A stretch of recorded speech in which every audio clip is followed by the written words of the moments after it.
Hello there. Let me ask you something. Have you ever felt like you're running on a hamster wheel? You're busy with 1,000 things to do, a long list of obligations. But at the end of the day, you just feel drained and empty? Many people think that's just a sign of a full, active life. But as a doctor who has cared for older adults for over 3 decades, I can tell you that constant feeling of exhaustion is not normal. It's a red warning light. In fact, research from the American Heart Association shows that chronic stress, the kind that comes from being constantly overwhelmed, can lead directly to high blood pressure, heart problems, and even memory loss. And here is the most surprising part. For so many of my patients over 70, the biggest threat to their well-being isn't found in a pill bottle. It's hidden in the very daily habits they believe are harmless.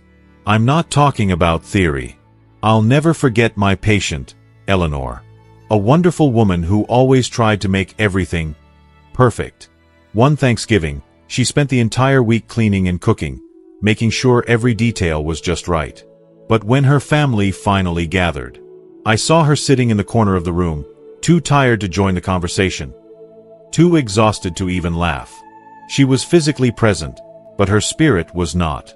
She had traded precious moments with her family for a perfection nobody even asked for. Eleanor's story is not unique. And that is why today, we are going to walk through the 12 things I always advise my female patients over 70 to stop doing immediately.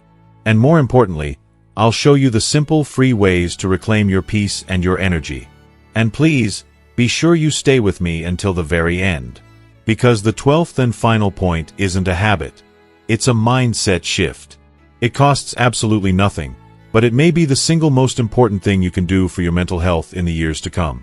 I'm Dr. David, and everything I'm sharing today is based on decades of clinical experience and recognized science in senior wellness. My goal is simple: to help you live these years with health, joy, and independence. Now, before we dive in, I truly want to know how many of us have faced this. If what I've just shared feels at all familiar, please just comment a simple yes below. It shows me you understand, and it shows others in our community that they are not alone. Okay, let's begin. Alright, let's get into the very first habit we need to address. Item number 1 is, stop the endless chase after youthful beauty. I'm talking about the deeply ingrained habit of spending hundreds, sometimes even thousands of dollars on those anti-wrinkle creams and expensive cosmetic procedures, all in the hope of turning back the clock. Now, what this does on a biological level is create a constant, low-grade stress. Every time you look in the mirror with disappointment, your body releases a little bit of the stress hormone, cortisol. This creates a painful cycle. The more you worry about aging, the more stress you put on your body, which can actually speed up the aging process you're trying to fight. The root of this is decades of social pressure telling women that their value is tied to their youth. It's a message we need to unlearn. This often leads to that familiar feeling of disappointment and a constant, nagging anxiety about money being spent on things that don't deliver true happiness. I had a dear patient, we'll call her Margaret. She had spent a significant portion of her savings on these treatments. But she confessed to me one day, her voice quiet, "Doctor, I don't feel any happier.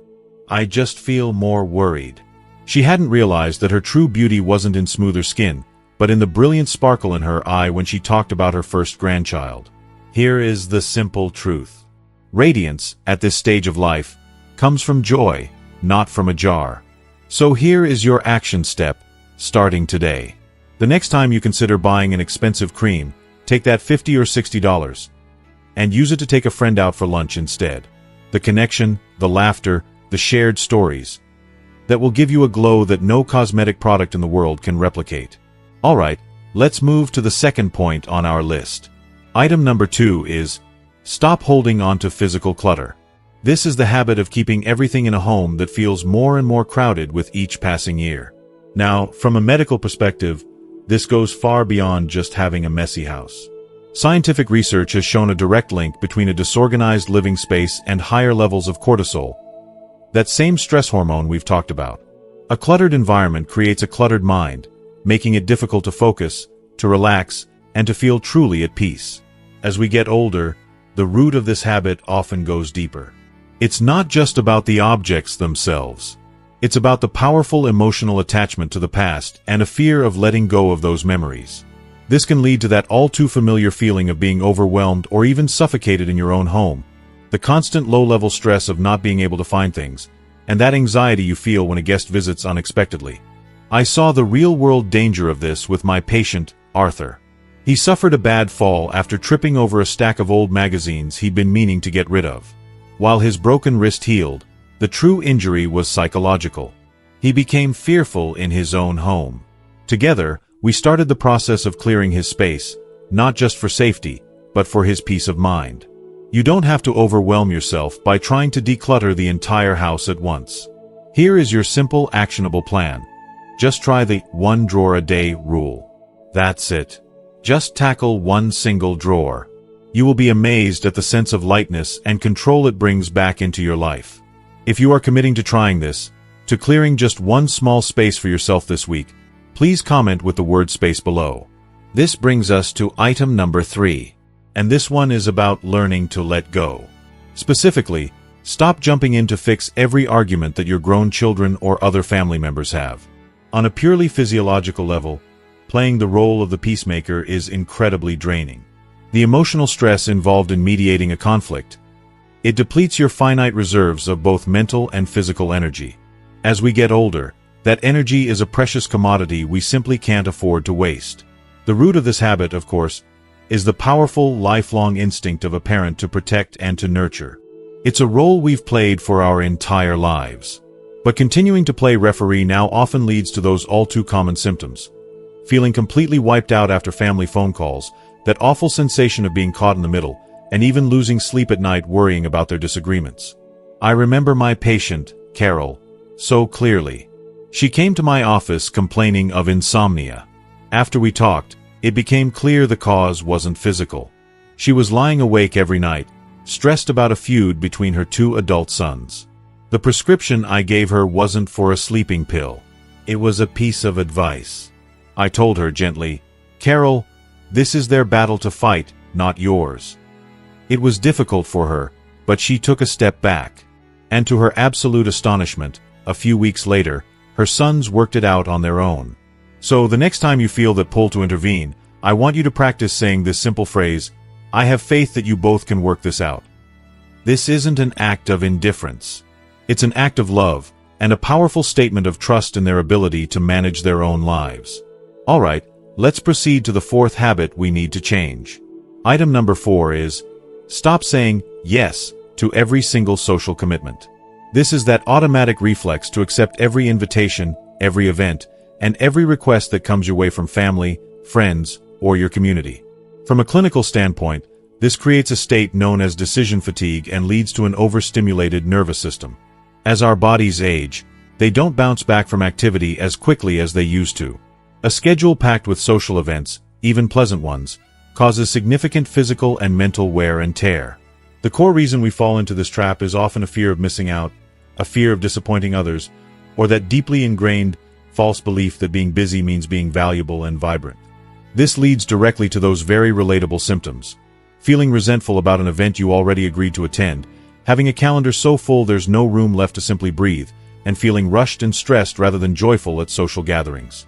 I had a patient, Helen, who was a pillar of her church community and never missed a single grandchild's birthday party. She came to see me suffering from chronic fatigue. The turning point for her came when she realized she had given up her one moment of true peace, her quiet Sunday morning with a book, to attend a bake sale she had no real interest in. In that moment, she understood she was trading her well-being for a sense of obligation. So, here is your practical step. Start using what I call the 2-question filter. Before you agree to anything, pause and ask yourself 2 simple things. Number 1. Will this truly bring me joy? And number 2.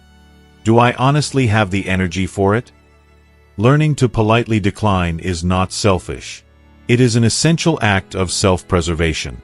Item number 5 is, stop chasing perfection.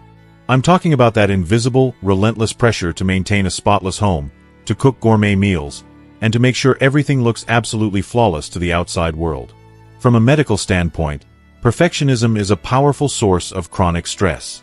It keeps your body in a low-level fight or flight mode, which elevates your blood pressure and pumps out cortisol, causing gradual damage to your heart and immune system over time.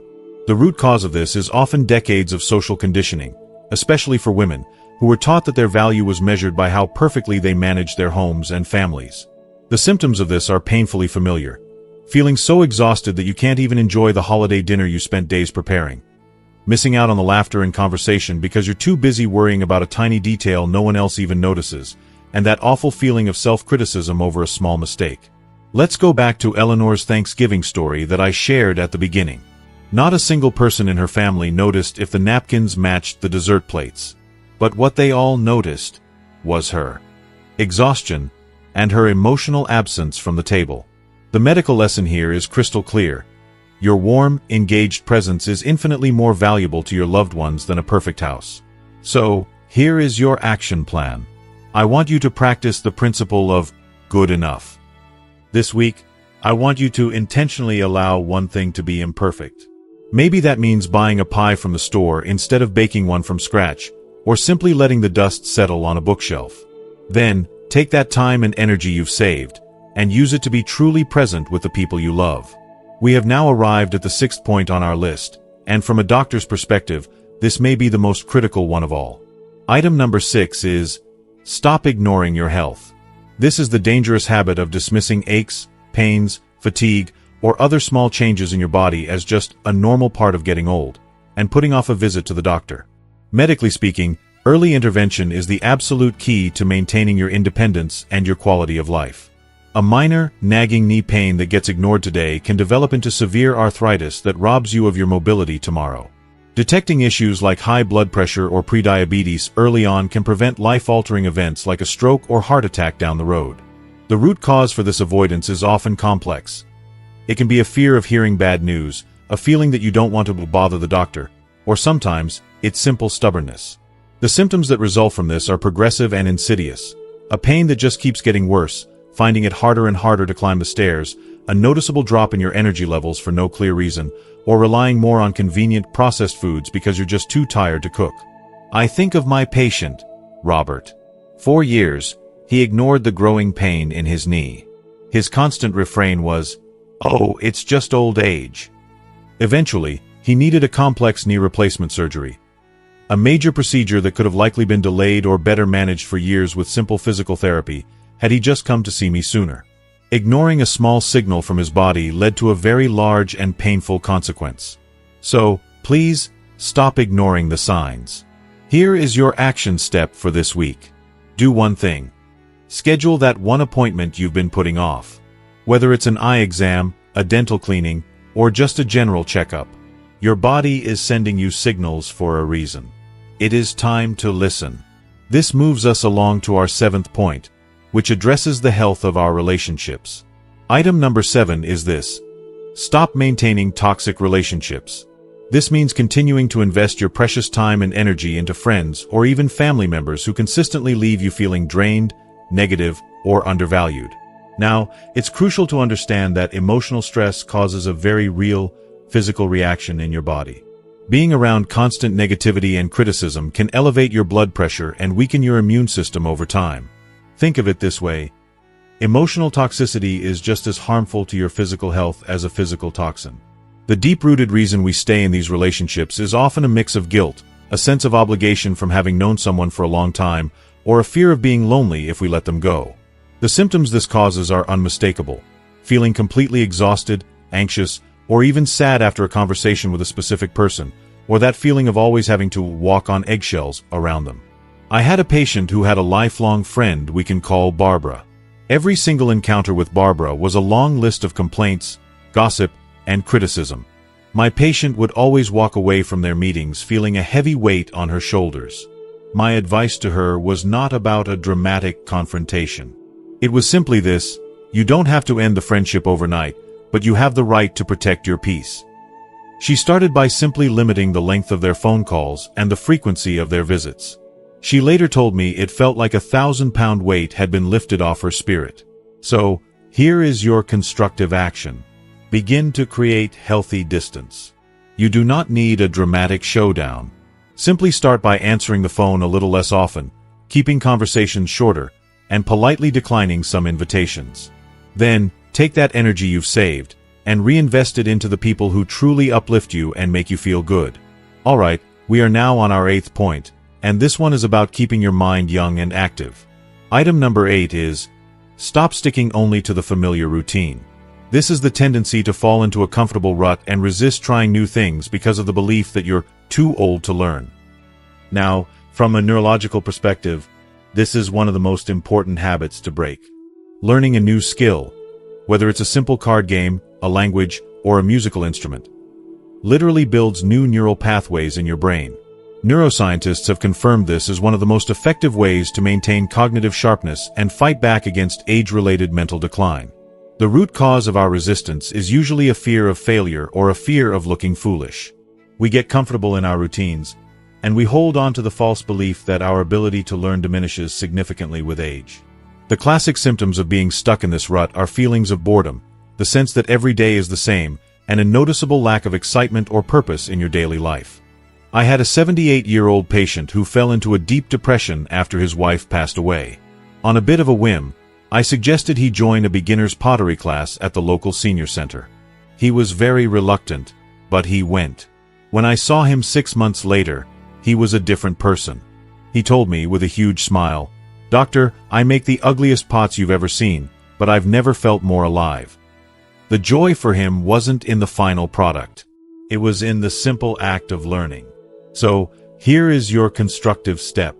I want you to pick one small thing this week. Go on YouTube and find a tutorial for something you've always been curious about. Maybe it's how to grow basil on your windowsill, or how to do a simple line dance. Permit yourself to be a beginner again. We are now at item number 9, and it's a topic that can feel intimidating for many. Item number 9 on our list is, stop avoiding technology. This is the habit of feeling fearful or dismissive of modern tools like smartphones, tablets, and social media. Now, let me be very clear about the health implications here.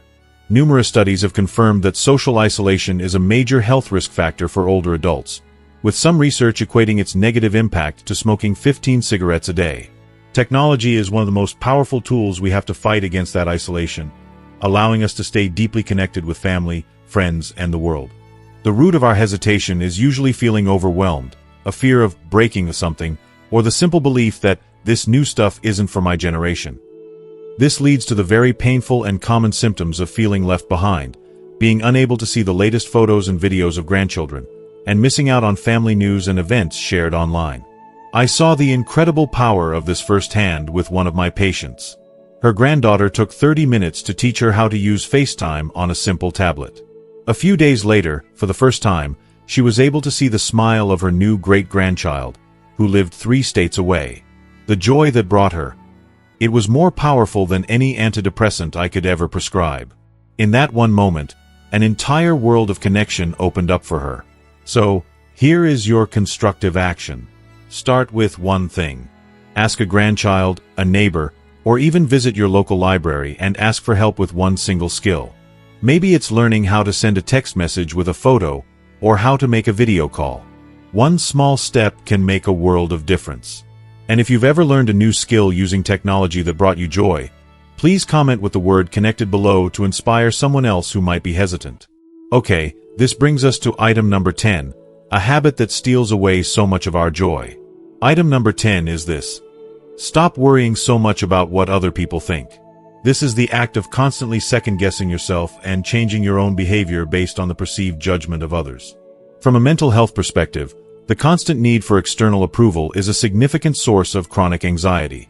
It prevents authentic self-expression, which is a vital component of good mental health.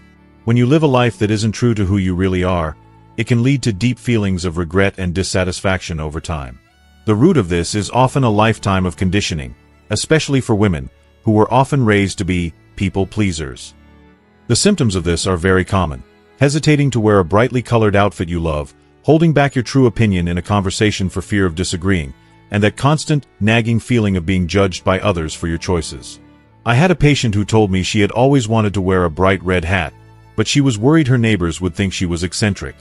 I asked her a very simple question. Does your happiness depend on your neighbor's opinion of your hat? It sounds silly, but it was a breakthrough for her. The next week, she came to her appointment wearing that beautiful red hat, and she told me with a huge smile that she felt freer than she had in years. So, here is your constructive action for this week. I want you to do one small thing, just because it makes you happy, regardless of what anyone else might think. Perhaps it's wearing a bold piece of jewelry, singing along loudly to the radio in your car, or even ordering dessert before your main course at a restaurant. It is time to make your own joy the priority. We have now arrived at item number 11, a practical topic that gives many people anxiety. Item number 11 is, stop avoiding your finances. This is the habit of ignoring budgets, financial statements, and long-term planning because the subject feels too complicated or too stressful to face. From a health perspective, financial stress is one of the most damaging forms of stress there is. The constant, underlying uncertainty about money is a well-documented cause of insomnia, anxiety, and a host of other physical health problems. Having a clear, simple plan provides a sense of control and security, which significantly reduces this harmful stress. The root cause of this avoidance is usually a fear of confronting the reality of the numbers, a feeling of being overwhelmed by financial jargon, or the dangerous belief that, somehow, it will all just work out. This leads to very familiar symptoms. That jolt of anxiety when a bill arrives in the mail, being afraid to spend money on necessities for fear of running out, or on the flip side, spending without a plan and hoping for the best. Over my career, I've seen both extremes. I had one patient who lived in unnecessary fear, refusing to turn on her heat in the winter even though she had more than enough money saved. I had another who simply refused to look at his bank statement until a crisis forced him to. Both of them lived with constant, preventable stress. The patients who find peace are the ones who take that one step, like the woman who finally sat down with a financial advisor for a single 1-hour session. That clarity gave her peace of mind that was priceless. So, here is your constructive action. Take one small step. You don't have to solve everything at once. This week, simply gather all of your monthly bills and put them in a single folder. That's it. That is the first step to getting a clear picture. Many local senior centers also offer free or low-cost financial counseling. It's a resource worth looking into. And now, we have arrived at our 12th and final point. This isn't just a habit to break. It's a fundamental shift in how you see yourself. Item number 12 is, stop being afraid of the aging process itself. This is the mindset of viewing aging solely as a process of loss and decline, and living with a constant fear of what the future might hold. Now, I want to be very clear about the science here, because it is remarkable. Your attitude towards aging has a direct, measurable impact on your physical health. Groundbreaking research from Yale University has shown that individuals with a positive view of aging live, on average, 7.5 years longer than those with a negative view. Let me repeat that. Your mindset can impact your lifespan. The root cause of this fear is, of course, a culture that worships youth and often portrays aging in a negative light. It's the fear of losing independence, health, and relevance.